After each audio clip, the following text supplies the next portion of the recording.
Jeremy Clarkson, 61, has big plans for his farm diddly squat, but sadly it seems the sleepy village of Chadlington has other ideas.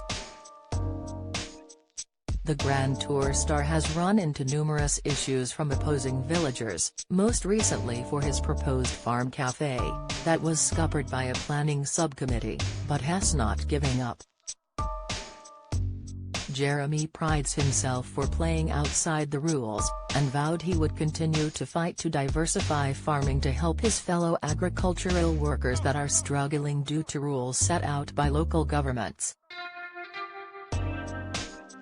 In his latest column for The Times, he launched a scathing attack on those who tried their hardest to get his case thrown out, and succeeded, but not for long.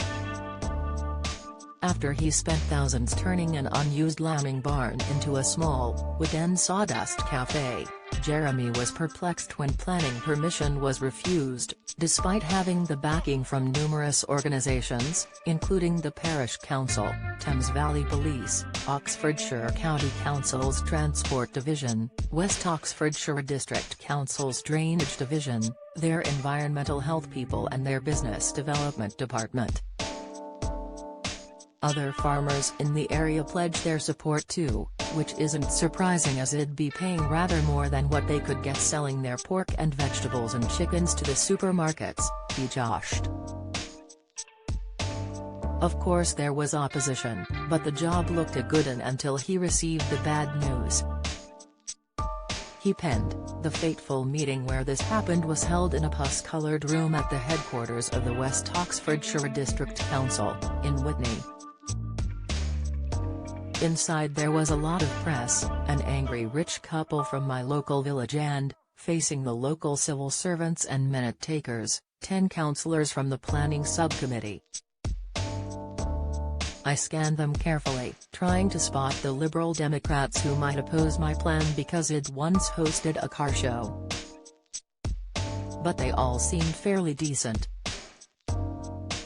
One was an old mate. Another was wearing tweed. So I was pretty relaxed when the chairman opened proceedings by inviting the rich angry couple's barrister to explain in less than 3 minutes why permission for my café should be refused." Jeremy noted that he was looking forward to this because he had a badly spelt report containing an idiotic mathematical miscalculation, which he believed was enough to throw out the case completely.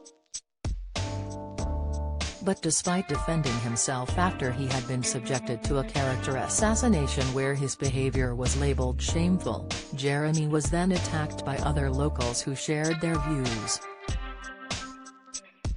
"It was horrific," he sighed. "They didn't seem to have any facts to hand and one of them wondered why I couldn't open the cafe on someone else's farm. Mostly, though, they seemed to be extremely bothered by the fact that the barn was in an area of outstanding natural beauty, not understanding perhaps that it's only beautiful because farmers keep it that way. They also seemed concerned about how much lighting would be needed and how this would affect the night skies. Not as much as nearby RAF." He added cheekily, "Grise Norton does, I thought, but I wasn't allowed to speak." At one point a sensible younger woman said that people in the area cared more about how many jobs would be created than how many stars they could see, but she was immediately shut down by the chap to her right who said tetchily he liked to watch the sky at night. "Right. I see. Because you like watching a TV show about galaxies I shouldn't have permission for a cafe." But even after all these constant setbacks, he remained dedicated to helping farmers continue their hard work.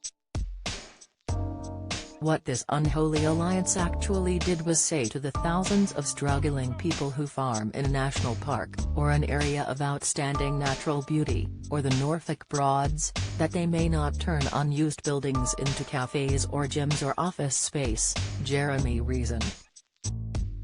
"It's nearly impossible to make money from farming these days and in recent years farmers have relied on government grants to keep going.